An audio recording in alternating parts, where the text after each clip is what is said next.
Inteligencia, temas de actualidad. Continuamos con nuestro estudio de Desde el huracán, el lado oscuro de América en perspectiva. Estamos a 8 de julio 2011. Buenas tardes a todos. Buenas tardes, Shoda. Creo que íbamos por ahí por la página 12. Estábamos comentando ciertas estadísticas del programa de Stop and Frisk, para y registra o para y catea del Departamento de Policía de Nueva York, y estamos viendo las discrepancias en términos de porcentaje de personas paradas y malos tratos, etcétera. Y revisando las estadísticas, una de las preguntas que uno podría hacerse es que si estas estadísticas no reflejan un racismo institucional por parte del una parte del sistema, si no jurídico, por lo menos criminal, es difícil verlo en otra forma. Dicho de otro modo, son racistas estas estadísticas. ¿Qué os parece? Si queréis, vais a la página 40 y... ¿dónde están las gráficas? Página 45, por ejemplo, gráfica 4, compara el porcentaje entre la población blanca parada por la policía de Nueva York y la población negra parada por el mismo programa entre enero 2006 y noviembre de 2007. Vemos la comparación en la gráfica representada, la tremenda discrepancia en términos de porcentaje de personas paradas. Gráfica 5, tenemos 1, 2, 3, 4 años del mismo estudio del mismo programa, 2005, 2006, 2007 y primera mitad de 2008, y vemos blancos en gris, seguidos por negros e hispanos, y categóricamente son en tremenda desproporción parados por la policía. En comparación, negros y latinos en comparación a los blancos. Siguiente gráfica, gráfica 6. Aquí está pues otra representación de la misma data, y vemos sigue habiendo una tremenda discrepancia. Y esas son las gráficas que, resumiendo visualmente lo que los números nos dicen. La pregunta es si es racista, si estas estadísticas demuestran un racismo inherente en el sistema. ¿Qué os parece?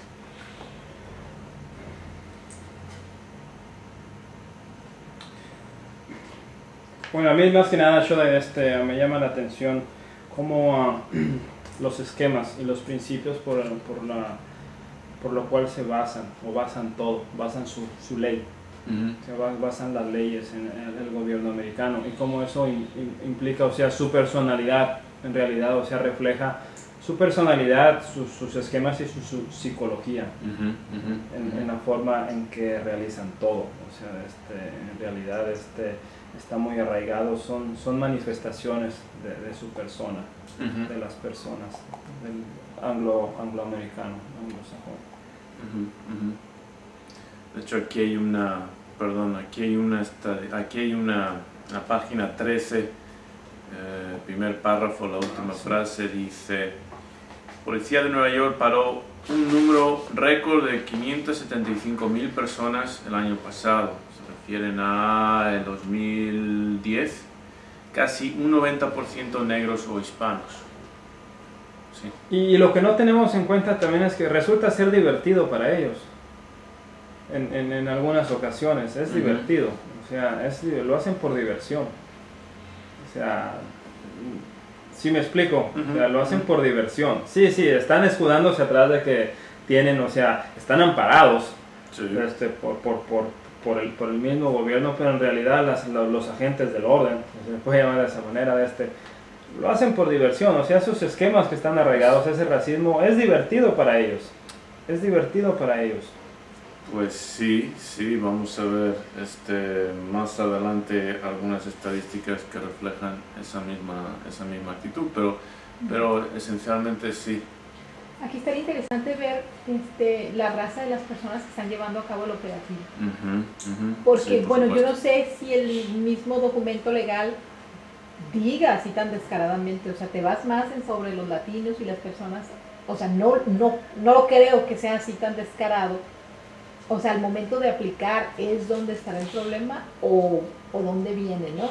Aunque, por ejemplo, aquí en México hay 2, 3 gringos que no hablan español, más en Rosarito y todo eso, y la verdad es que les dan duro, ¿eh? O sea, la policía abusa hasta lo que quiera. O sea, los ven diferentes y nos vamos encima de... Esa es una realidad. Entonces, hasta que punto un poquito más adelante el documento dice, bueno, el blanco es el que se cree, como quien dice gringo, ¿no? El blanco es el que dice yo soy dueño de Estados Unidos, y los otros son como que extranjeros en su país. Entonces, ¿hasta qué punto se siente él con el derecho?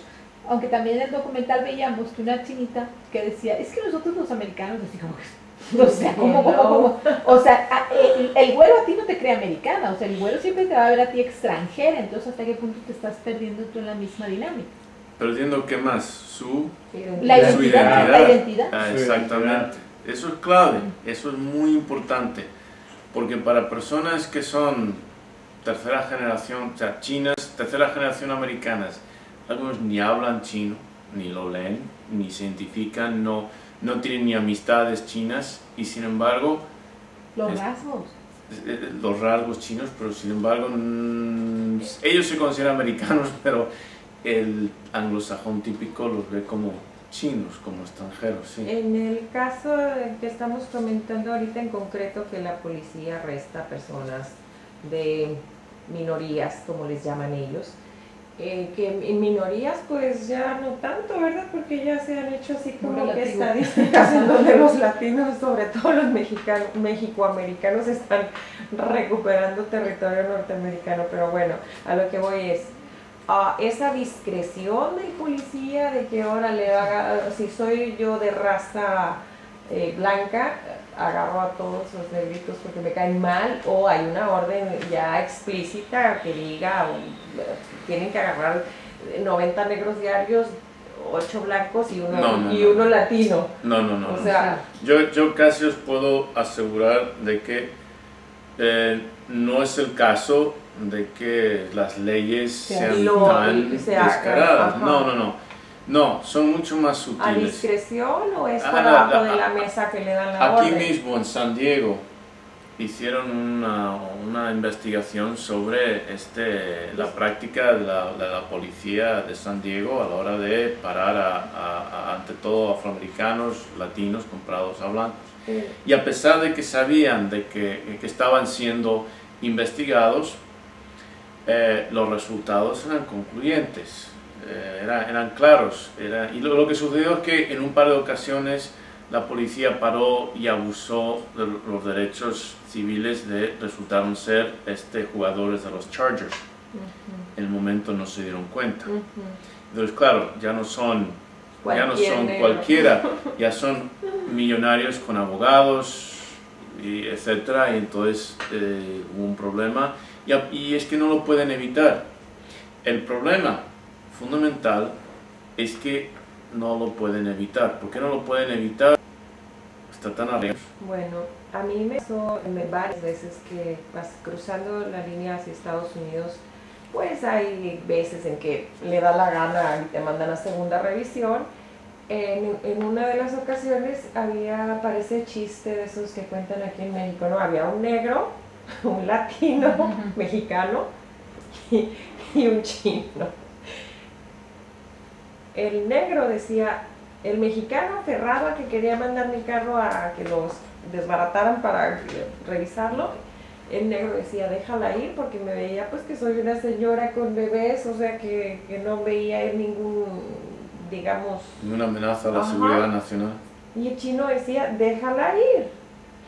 Bueno, ok. Y el pero, mexicoamericano, que era mi compatriota, Dice que yo- eso hay que entenderlo en términos precisamente de este racismo, porque muchas veces las minorías étnicas se ven en la situación de sentir que tienen que demostrar que son más duros con los suyos para ganarse el derecho de quedar incluidos entre el grupo al cual supuestamente pertenecen, las fuerzas policíacas, etc. O sea, hay que entenderlo en esos términos. Sí. Justamente, gracias Shade, justamente eso iba a comentar, la identificación, o sea, se acaba de hablar de la identidad, la identificación de estas personas, y es muy común también entre fuerzas policíacas, en todas partes, muy psicológico, el oprimido después se convierte en el opresor, de su misma, no siente identificación con la raza, no siente identificación, ellos pierden su identidad mexicana. exactamente, en el caso de los lo que mexicanos. ellos quieren es pertenecer al grupo anglosajón, que para cualquier persona, chinos, japoneses, que están criados en Estados Unidos, ellos representan el poder, o sea, Sí. los anglosajones representan el poder, ellos quieren ser identificados se sienten orgullosos de pertenecer al grupo poderoso, y rechazan todo lo que su cultura, o sea, lo que se ve aquí en Estados Unidos, rechazan todo lo que su cultura representa para ellos. Bueno, y todo eso es importante, pero hay que entenderlo porque eso es un efecto colateral precisamente del racismo, ¿ok? Que exige, y vamos a ver hasta qué punto exige, que las personas pierdan su identidad cultural, ¿ok? Con tal de encajar, ¿ok? Y es un grave problema. El riesgo de caer en el juego sucio que caemos nosotros, por ejemplo, los mexicanos, cuando nos colonizan, de que pues, resultamos al final siendo esclavos, esclavizados de una cultura hispana en donde ni cuenta nos hemos dado, según lo que estamos estudiando en FITA, que terminamos siendo esclavos. Justamente, curiosamente me viene la idea, aquí lo menciona también en este mismo párrafo, simplemente y la guerra contra el narcotráfico, simplemente somos intermediarios. Somos usados en contra de nuestra misma gente, y ni siquiera nos damos cuenta. Somos usados, somos baratos, somos desechables y somos usados para combatir a nuestra propia raza. En algún momento, de hecho le platiqué a Choday esta anécdota, yo platicaba con una persona que trabajó para la Fuerza Aérea Militar en México, y me dijo que me cuenta una historia en donde cómo empieza aquí la moda o la promoción de lo que era la marihuana en México. Me dijo que fue por orden del gobierno de Estados Unidos para los soldados que estaban en Vietnam. Bueno, eso no debe extrañar. Vamos a continuar porque ya llegaremos a estudios de ese tipo de complicidad. Vamos a continuar en la página 14. Hay un párrafo largo con 5 puntos que resume de cierta forma estas estadísticas. Dice: numerosos estudios de la data de arrestos y encarcelamientos revelan las estadísticas racistas de la guerra contra el narcotráfico. El contexto es de nuevo la desproporción entre arrestos, condenas, etc. Continúo. Estudios de la data de la FBI realizados por la Human Rights Watch, por ejemplo, demuestran lo siguiente. 1. A nivel nacional, cada año entre el 1980 y el 2007, los negros fueron arrestados por cargos relacionados a las drogas de entre 2.8 y 5.5 veces más que blancos con respecto a su proporción en la población. 2. Estado por estado, en el 2006, negros fueron arrestados por drogas entre 2 y 11.3 veces más que blancos. Estamos en proporción a su representación en la población. 3. Entre 1980 y 2007, el 63% de los arrestos por drogas han sido por posesión. Esta cifra fue superior al 80% entre 1999 y el 2007. Esta cifra indica que la desproporción racial de arrestos es por políticas de perfilamiento racial semejantes a la de la policía de Nueva York con su programa de para y registra. Es decir, se están parando y registrando desproporcionalmente a más personas de color que blancos, pues claro que van a tener más arrestos por posesión. Sí, entre esas poblaciones. Prejuicio, ven a un negro y lo paran, ven a 2 blancos y los dejan ir porque no los hacen sospechosos de nada. Exacto. 4. Estos índices tan elevados de arrestos de negros no reflejan una disparidad de delincuencia. Las tasas relativas de consumo y de tráfico de drogas ilícitas entre blancos y negros son comparables. 5. Esta disparidad de proporción de arrestos demuestra que los negros son los principales blancos, es decir, objetivos, en la guerra contra las drogas. Las estadísticas, los números no mienten. Entonces la pregunta es si la guerra contra el narcotráfico no es sino una guerra racial débilmente disfrazada. También tiene mucho que ver, yo creo, el estado socioeconómico de las minorías, ¿no? Negra y latina. Ellos andan más en la calle, tienen menos oportunidades de trabajo, menos oportunidades de estudiar, entonces, ¿qué hacen? Okay. Pues andan más en el fogueo de lo que es el narcotráfico.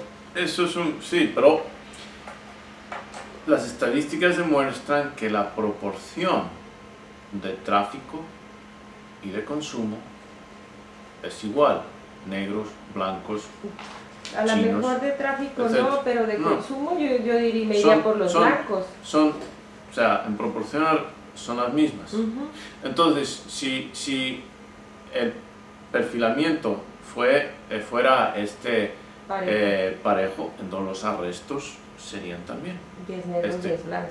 comparables. No, pues serían 10 blancos y 2 negros por cuestiones, ajustes en cuanto a la proporción en la población, pero no es así, sino más bien al revés. Es que aquí un punto importante sería en dónde están practicando estos operativos, ¿no?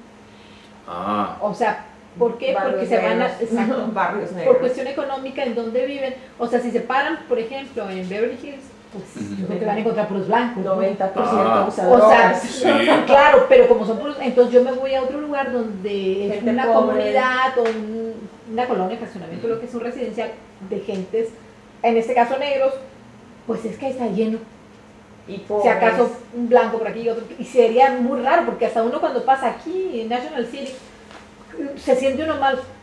O sea, de repente hay zonas que son así como que o de latinos en los Marginadas. barrios y todo, pasa uno y dices, "Uy", o de aquí a Los Ángeles y nos vamos por otro camino, pues lo mismo, ¿no? No se siente un integrado, y es lo mismo, o sea, sea un barrio blanco, negro, chino, del que sea, si uno es diferente, hacen un señalamiento.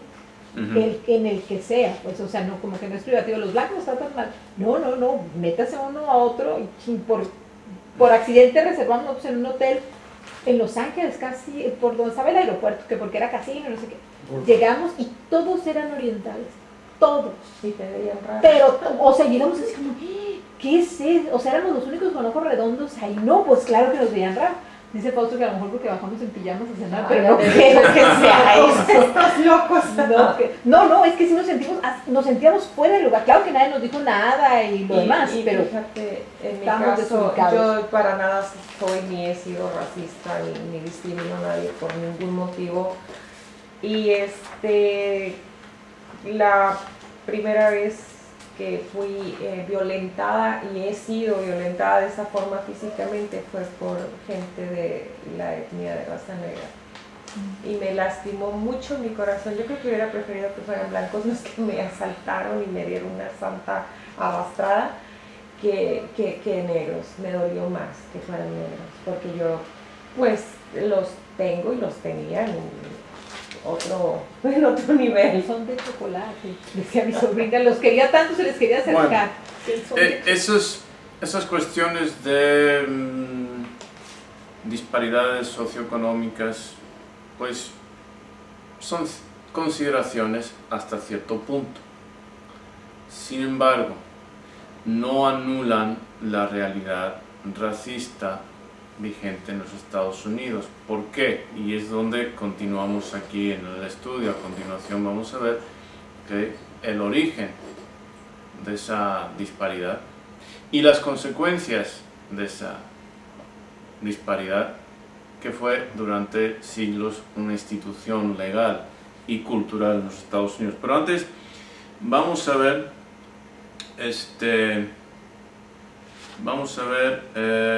una cifra interesante. El director de la Dirección General de Protección de Mexicanos en el Exterior, Daniel Hernández Joseph, interesante segundo apellido, se quejó al gobierno americano durante la 21 reunión de embajadores y cónsules de México por la oleada de violaciones graves a los derechos humanos cometidas en los Estados Unidos y llevadas a cabo por un factor común, entre comillas, cita. Los responsables han sido servidores públicos de este país, en su mayoría agentes policíacos. El director Hernández Joseph añadió que algunas autoridades estadounidenses avivan prácticas denigrantes inaceptables contra mexicanos y ciudadanos de otros países latinoamericanos, que se traducen en decenas de estos casos documentados de abuso en los últimos años. Si vemos la página 47, por ejemplo, vemos cada año un alza de crímenes de odio contra latinos en los Estados Unidos. 2003 a 2007 vemos un alza progresiva de crímenes contra latinos, hasta el punto que el director Hernández Joseph a su vez citó las mismas estadísticas de la FBI que corroboran un aumento de crímenes de odio contra los latinos de más de un 40% en la última década. Tal vez estaban a lo mejor igual, pero no estaban registrados o no eran aceptados o no eran cuantificados por alguna autoridad. Ok, estás diciendo que el resultado es que más gente está reportando los abusos. Claro, ahora ya se siente el latino un poco más, con más voz y voto, con más derechos. Yo conozco personas que están legalmente en Estados Unidos, son latinos y se sienten sin derechos a nada. Todo eso es posible, pero las estadísticas están ahí. ¿Cómo las explicamos?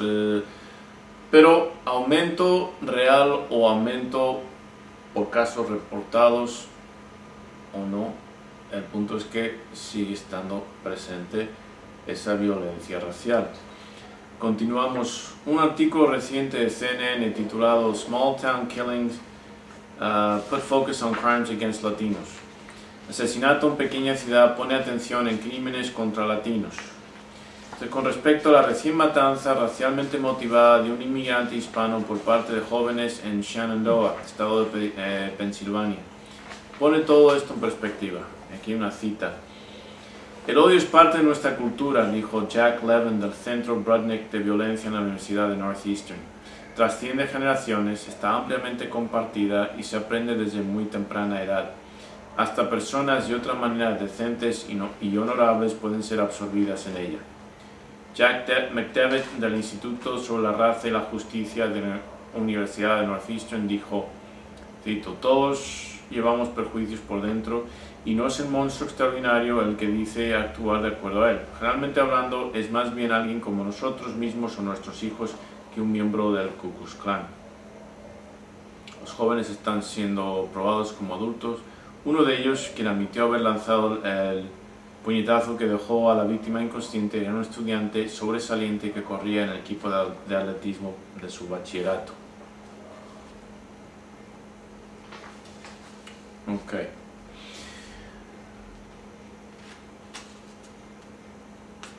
Entonces, Siguiente parte del estudio. ¿Comentarios, preguntas al respecto? Pues vimos en una película en donde sale Tom Hanks y el que hacía milagros, o el negrito ese que estaba en la cárcel. Green Mile. Sí, el Green Mile, sí, sí. Creo que él no fue ni siquiera a juicio y lo mandaron a la silla, ¿qué era? La silla eléctrica. Bueno, date o daros cuenta de una cosa muy importante. Estamos a punto en este programa de entrar en el lado oscuro de América. El lado oscuro con doble sentido. El lado oscuro en términos de pues esa parte de maldad, sí, maligna de Estados Unidos, y otra parte el lado oscuro en términos de piel. Estamos entrando en... ¿Y por qué es importante entrar en ese ámbito? Aparte de cultura general, pues es importante porque estamos hablando de la superpotencia, la última superpotencia, el gran imperio presente y vecino. ¿Okay? Que nos afecta a todos, afecta nuestro estatus socioeconómico, en particular con esta guerra contra el narco. No hay país latino que no ha quedado marcado de alguna forma por esta política exterior de los Estados Unidos. Entonces tenemos que comprender, ¿okay? La mentalidad subyacente en términos de cómo Estados Unidos toma ciertas decisiones y el punto ciego que tiene en cuanto a lo que a ellos les parece justicia. Y que luego, estadísticamente hablando, sus propias estadísticas delatan algo difícil de justificar en términos de justicia. Sí, sí, curiosamente, Shada, como menciona el artículo de la CNN en una universidad, o sea, no estamos hablando de... un barrio bajo. Sí, exactamente, o sea, más que nada para que tengamos la información ahí, formulemos que en realidad no es es una universidad. Curiosamente debería. Es imparcial. Sí, debería. Y aparte las personas que van ahí reciben una mejor instrucción comparado con, deberían muchas cosas, pero deberían tener una mejor instrucción comparado para que ellos tengan un mejor entendimiento. Y simplemente al pasar eso en universidades y simplemente como le menciona aquí, que la raza blanca se estima a sí misma por ser la raza dominante en ese país. O sea, todo eso es normal para ellos. O sea, hay que, como usted lo menciona, hay que tener en cuenta su lado oscuro, su psicología. Todo eso es normal para ellos. O sea,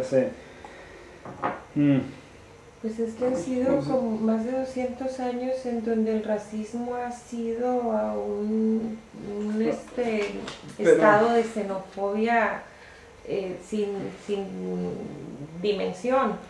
¿Hace cuánto? ¿40 años? ¿30? Que empiezan los negros, por ejemplo, a tener ya sus derechos como seres, como ciudadanos norteamericanos. Derechos civiles.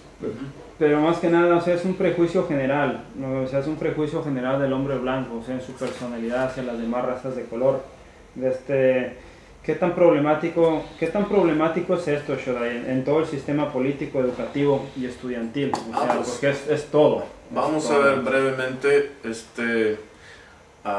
algunas citas de miembros destacados de la Corte Suprema a través de la historia, decisiones muy importantes, impactantes, estadísticas y vamos a ver un poco más adelante un filme, se titula Mississippi Burning, Mississippi en llamas, ¿okay? Que muestra un poco de una realidad que se desenvolvía pues en el año 64-65, en plena época de los derechos civiles, un poco tiempo después de nacer yo. ¿Por qué? Porque una imagen vale 1000 palabras. para que os hagáis una idea. Pero vamos a... Pero han sido décadas y décadas, porque por ejemplo vimos el film de Glory. Sí, ¿De bueno, qué época es? ¿Como de finales de 1800? fueron en 1863, 62, 63. Y duraron más de 100 años picando piedra para tener sus derechos civiles, entre comillas, porque hasta la fecha no está muy claro eso de que tengan el pleno uso, ¿no?, de las leyes, de lo que es la Bueno, Constitución. Vamos a ver aquí una cita importante. Voy a leer la cita. Aquí una cuestión, Ajá. se me hace interesante porque dice, bueno, el racismo se aprende desde muy corta edad. ¿En qué página estamos? En lo que acabamos de revisar, el Ok, material, sí. que dice, y se aprende desde muy temprana edad. Trasciende generaciones, está ampliamente compartida. Ujú. O el odio, ¿no? Y Sí. se aprende desde muy temprana edad y dice, bueno, los actos que en un momento dado son reprochables, no se los podemos atribuir a la gente del Ku Klux Klan, porque ellos, dice, es más bien, digo, también Sí. pero es más bien cualquier persona normal, como este joven que era buen estudiante, era deportista y de repente, ¿no? O sea, ¿en qué momento todos podemos llegar a ser racistas? O sea, ¿qué tanto la circunstancia nos va a obligar, digo, Bueno. nosotros justificándonos por la circunstancia? Lo traemos ahí, o sea, dice todos, pero ¿a qué horas lo sacamos? Toda cultura es inherentemente xenofóbica hasta cierto punto. ¿Ok? Eso es normal, entre comillas. O sea, lo vemos hasta dentro de una misma cultura, miembros que son fanáticos de un equipo de fútbol contra otro equipo de fútbol. ¿Ok? Eso es. Ahora, en Estados Unidos tenemos algo muy diferente, algo que jamás se ha visto anteriormente en la historia y que no se ha reproducido en ningún otro lugar por la naturaleza del racismo y el grado del racismo. Entonces, ese tipo de xenofobia está mucho más arraigado y mucho más acentuado de, entre comillas, lo normal de cualquier otra población. ¿Okay? Vamos a ver una cita que yo escogí porque me pareció muy importante. Dice: la raza blanca se estima a sí misma ser la raza dominante en este país, y sin lugar a dudas es así en cuanto a privilegio, logros, educación, riqueza y poder. Así, sin dudas, seguirá siendo hasta el final de los tiempos si permanece verdadera a su gran herencia y si se mantiene fiel a los principios de la libertad constitucional. Pero a la luz de la Constitución, en el ojo de la ley, no hay en este país una clase de ciudadanos superior, dominante o gobernante. No hay castas aquí. Nuestra Constitución es daltónica, es decir, ciega al color, y no conoce ni tolera clases entre ciudadanos. Con respecto a los derechos civiles, todos los ciudadanos son iguales ante la ley. El más humilde está a la par con el más poderoso. ¿Okay? Os voy a dar un par de minutos para que absorbáis esa cita y lo comentéis entre vosotros. Ok. Entonces, ¿qué os parece? ¿Cuál es el impacto primero de oír estas palabras? ¿Qué transmiten? ¿Qué significan? ¿Qué opináis de la persona que hubiera, si no habéis salido más adelante, qué pensáis de la persona que dijo esto? A ver. No, pues es que si lo comentábamos la ocasión pasada, que les decía, la ley es de dos tipos, por ejemplo, o debe de reunir dos características, que sea positiva y sea vigente. Uh-huh. Entonces en este caso está diciendo, la ley es igual para todos. Hay una realidad, que el blanco se cree superior. Uh-huh. Esa es una realidad. Y de alguna manera dice, la blanca se estima a sí misma ser la raza dominante. Y es dominante, hasta cierto punto tiene razón, porque tiene privilegios, logros, educación, riqueza y poder. Pero la ley es otra cosa. Okay. Él mismo lo está reconociendo. Dice, pues sí, a lo mejor sí, como lo podemos ver en este momento.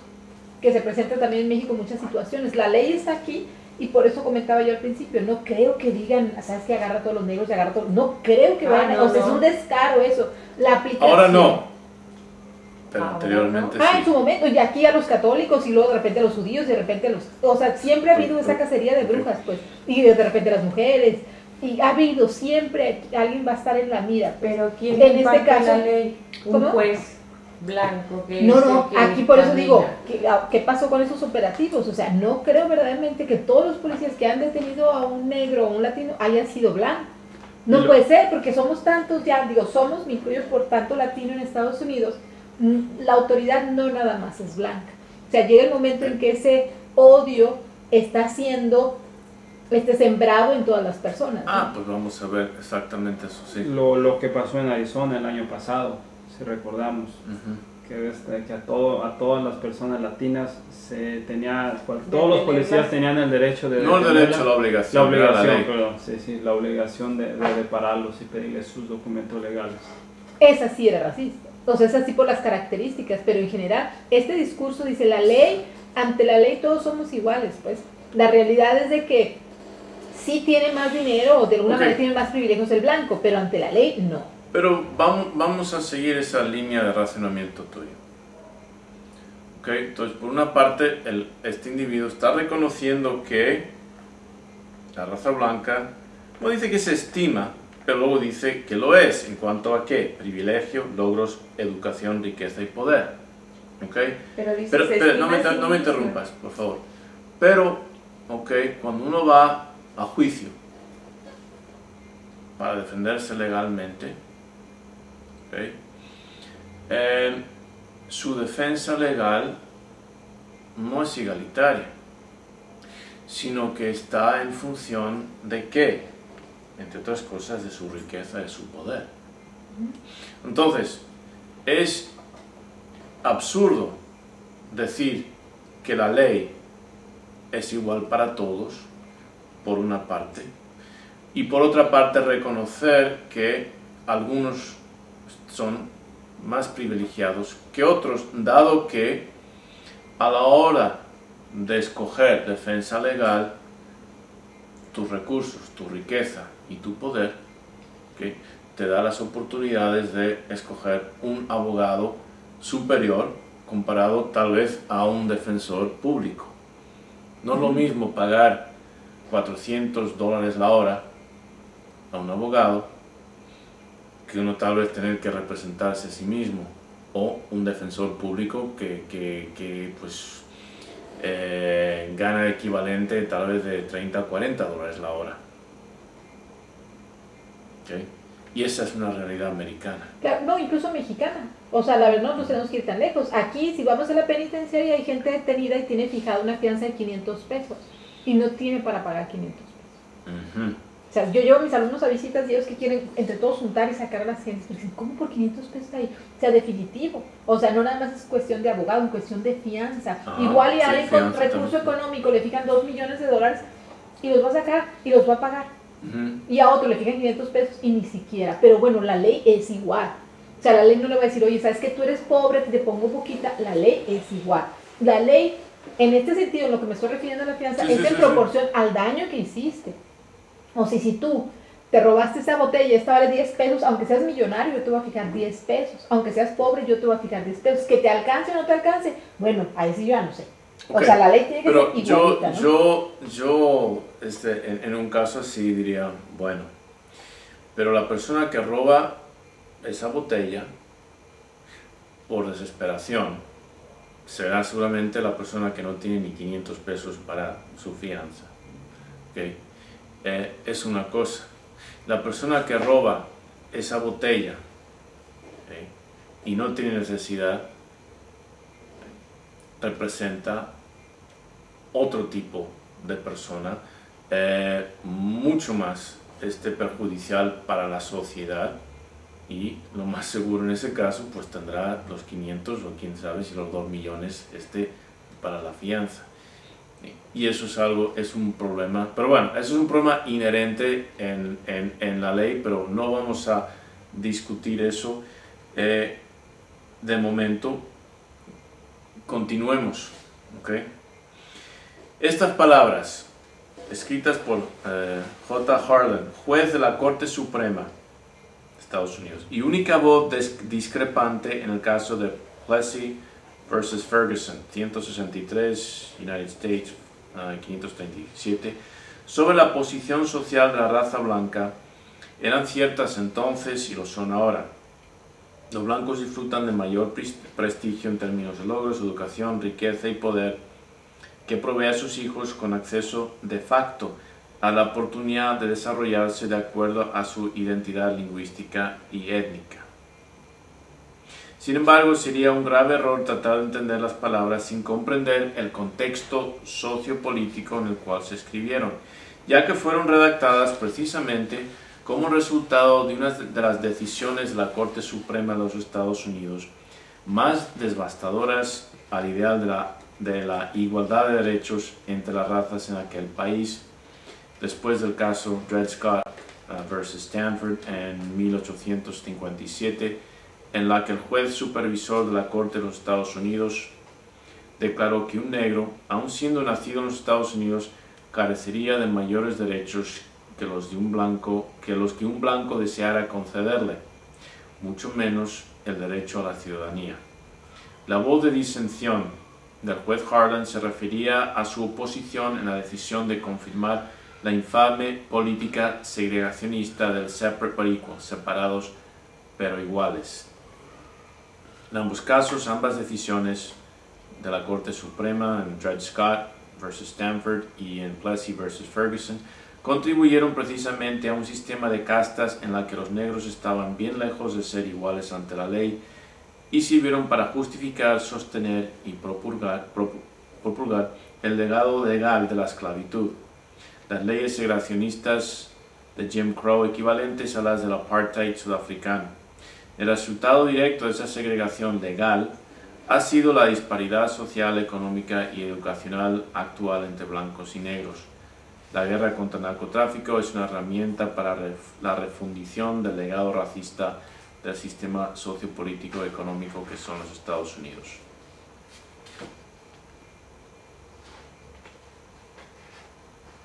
Y entonces, Choday, tiene que ver, queda claro el racismo, pero también el estatus socioeconómico, porque por ejemplo, en el caso de O.J. Simpson, ella era blanca, la esposa o ex esposa de él, y él de raza negra, con dinero, con poder, con fama, lo que sea.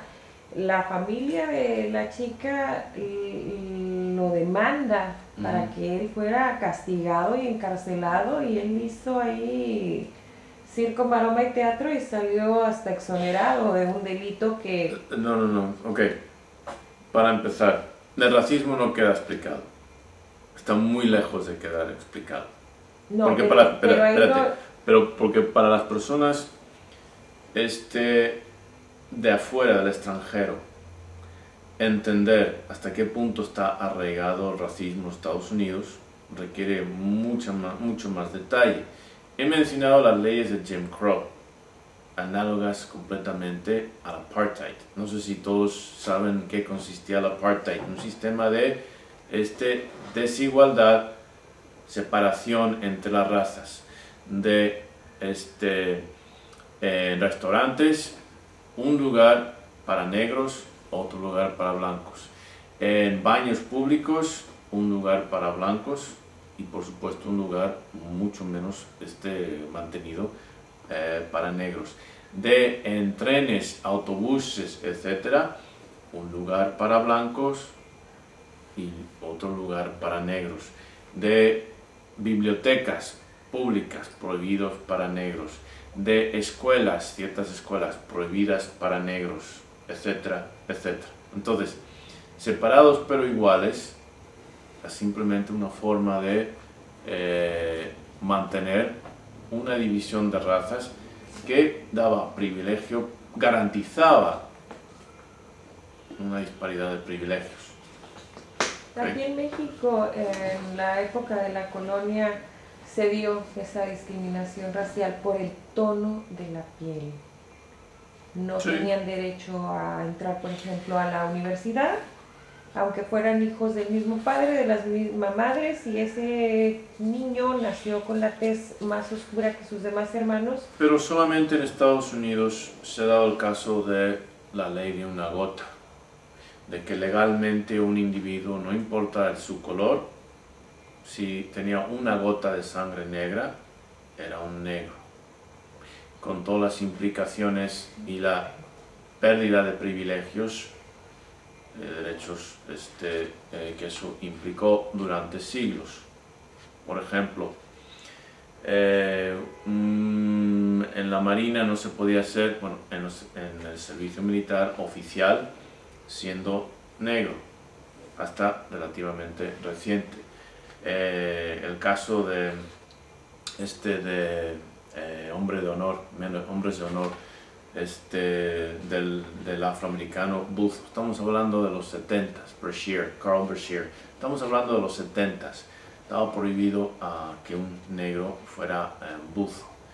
¿Sí? Fue el primer negro buzo y batallando contra un sistema de completa desigualdad, etcétera, etcétera. Ese ha sido el factor más determinante, más impactante de toda la historia política y económica de los Estados Unidos. Pues hasta la fecha está Obama, que le dicen en broma el Ding Dong o el pingüino, o muchos chistes referentes al tono de su piel. Muchas personas, entre ellas yo, llegué a pensar que las ¿cómo se puede decir? Comunidades minoritarias en Estados Unidos iban a tener más privilegios, que iba a ser más parejo la impartición de justicia, los derechos y privilegios de los servicios del gobierno, llámese sociales, Social Security o el welfare, o no sé, Medicare. lo del trabajo, todo el Medicare y todo. Medicare. Y yo no he visto nada, al contrario, veo todo para atrás. Veo peor las cosas que como estaban antes de... Hace falta profundizar antes de llegar a esos comentarios, porque no es que son malas preguntas o eso, simplemente que hay que profundizar para entender, ¿okay? Y ya las respuestas ya están ahí. Bueno, a modo de pregunta, Shoda, ¿en qué se beneficia el sistema capitalista de los Estados Unidos en todo el daño causado a razas de color basados en las bases que se tomaron de Jim Crow para la esclavitud del hombre africano?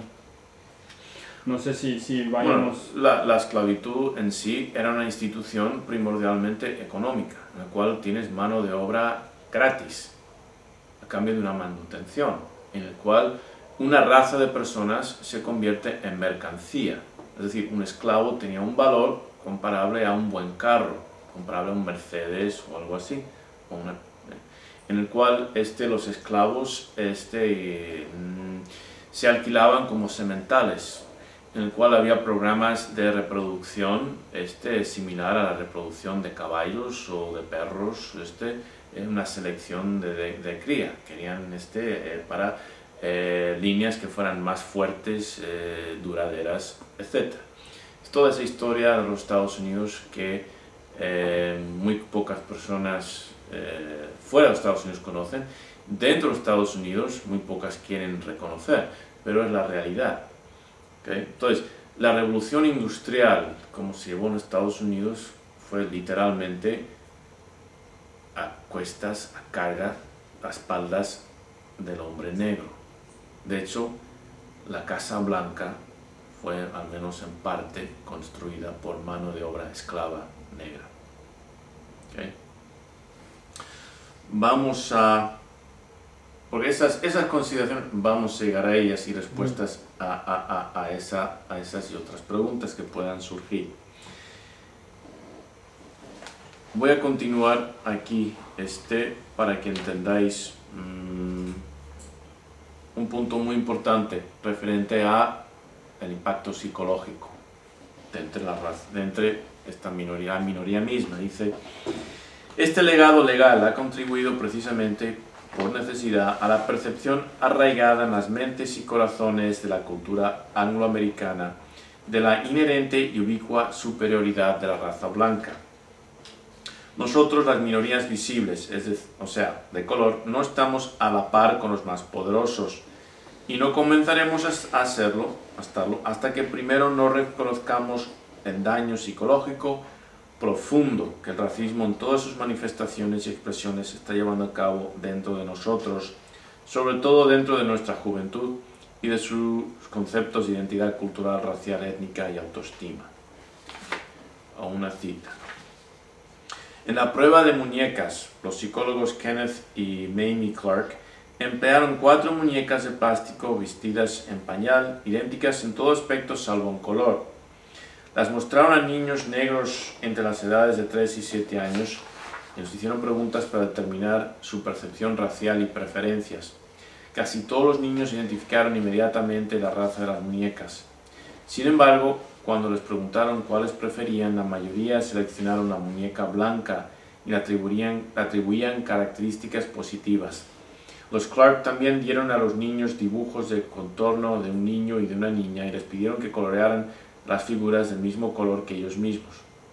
Muchos de los niños y las niñas con semblantes oscuros colorearon las figuras con un crayón blanco o amarillo.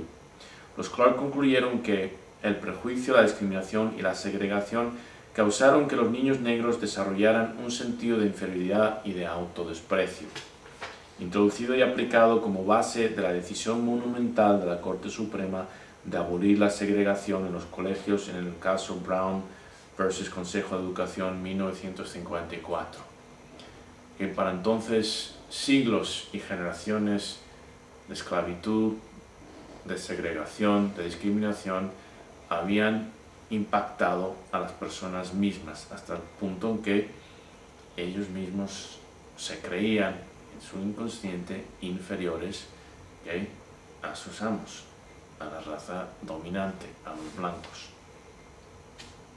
Entonces, mientras que el juramento a la presidencia de Barack Obama, un individuo de descendencia africana, a la oficina oval, pudiera tomarse como evidencia de lo contrario, queda en pie el hecho de que la mayoría de las minorías de color, y los negros en particular, han permanecido tremendamente marginados y discapacitados en su mayoría, si no es que en todos los aspectos de la sociedad americana. Y ahora hay unas estadísticas referente a estas diferencias, estas discrepancias educacionales, etc. En 2009, en el Test Nacional de Evaluación Matemática, por cierto, ¿dónde están? Las gráficas correspondientes están en la página 49, gráfica 8, comenzamos. Entonces, los estudiantes negros obtuvieron un promedio de 26 puntos menos que los estudiantes blancos y los estudiantes hispanos obtuvieron un promedio de 21 puntos menos que los estudiantes blancos. Además, mientras que solamente un 9% de los alumnos blancos de 4º grado tuvieron un rendimiento inferior al nivel básico, en el mismo test de rendimiento matemático, un 36% de negros y un 29% de blancos y un 34% de indios, amerindios,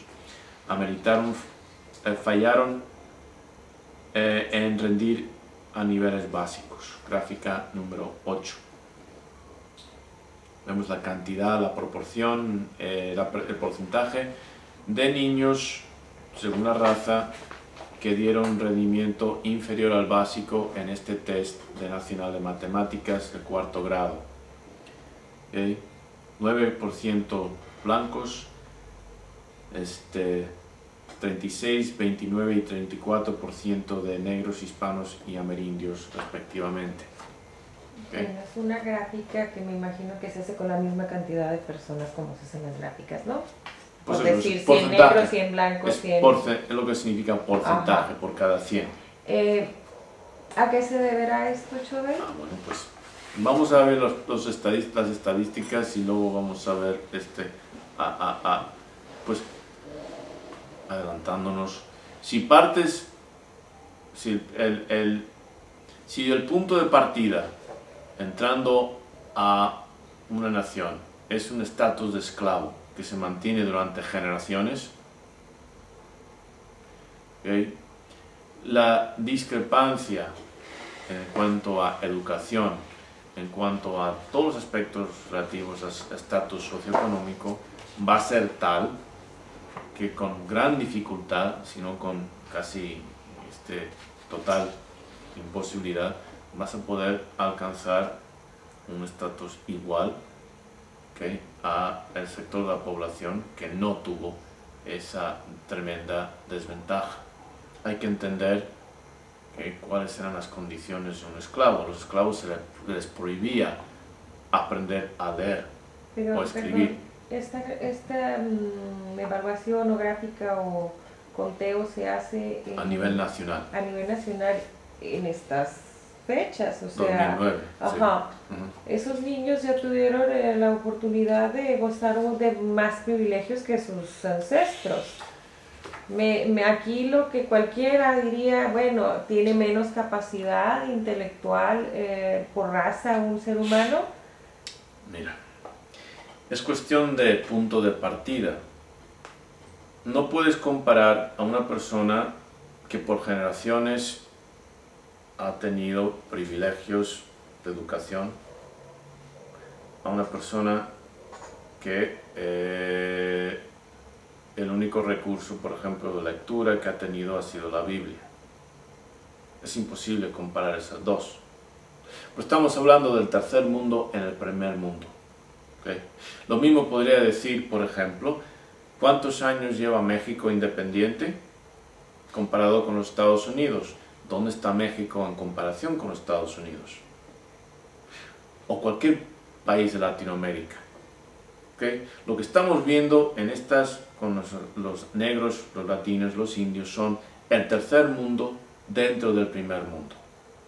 Ese argumento que tú acabas de exponer es el típico argumento del blanco, que dice, bueno, pero si han tenido los derechos civiles de tal, y cuánta pobreza, incluso psicológica, daño psicológico, no llevan acumulados. Es una cuestión ya de cultura. Sí, no terminé el comentario. Primero era así como poner lo que vería cualquier persona. Después yo ya yéndome al fondo veo que viene arrastrando las cadenas, esas etnias. Porque esas cadenas están aquí, como demostró todo el este daño test. es psicológico. ¿Sí? Ya no se llama este término de post-traumatic stress, desorden de estrés postraumático, se aplica al individuo. Pero cuando ya estamos hablando de comunidades, de culturas completas, es un desorden postraumático. El latino, o sea, el miembro del tercer mundo en general, y estas culturas, sociedades de tercer mundo dentro del primer mundo, sufren de un desorden de estrés postraumático. Tiene mucho que ver que las personas, por ejemplo, el latino en Estados Unidos no tiene tanto orden. Los padres se matan trabajando en el campo para que los hijos estudien, no llegan a su casa muertos de cansancio, el hijo anda para arriba y para abajo solo, lo cuida la vecina. Estudios lo han demostrado rápidamente. Donde mayor información, donde mayor conocimiento absorbe una persona es en su hogar. ¿Okay? Y si en ese hogar tienes dos personas, padre y madre, mamá está porque papá gana lo suficiente, mamá fue a la universidad y tal vez tenga una maestría, papá tiene recursos suficientes para tomar vacaciones, etcétera, etcétera, y tener una buena librería disponible. En sus conversaciones en el hogar se discute filosofía, se discute ciencias políticas, se discute historia. Cuando ese niño o esa niña sale al mundo, tiene una riqueza educacional tremendamente por encima la persona que en su casa, mamá y papá tenían que matarse trabajando, si es que papá estaba, etcétera, etcétera, en etcétera. muchos casos la mamá ni sabe leer. Etcétera, etcétera. Entonces, llegando a los 18 años, ¿Cómo vas a poder comparar a esos dos individuos? No se puede. No se puede. Y eso es el tercer mundo comparado al primer mundo. Eso es la realidad afroamericana, hispanoamericanos dentro de Estados Unidos y amerindios, que son el tercer mundo también, pero dentro del primer mundo.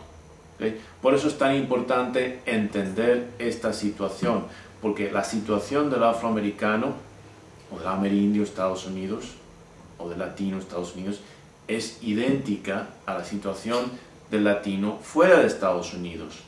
La diferencia es algo en parte contexto, pero el origen de los problemas es el mismo y el resultado también es el mismo. ¿Okay?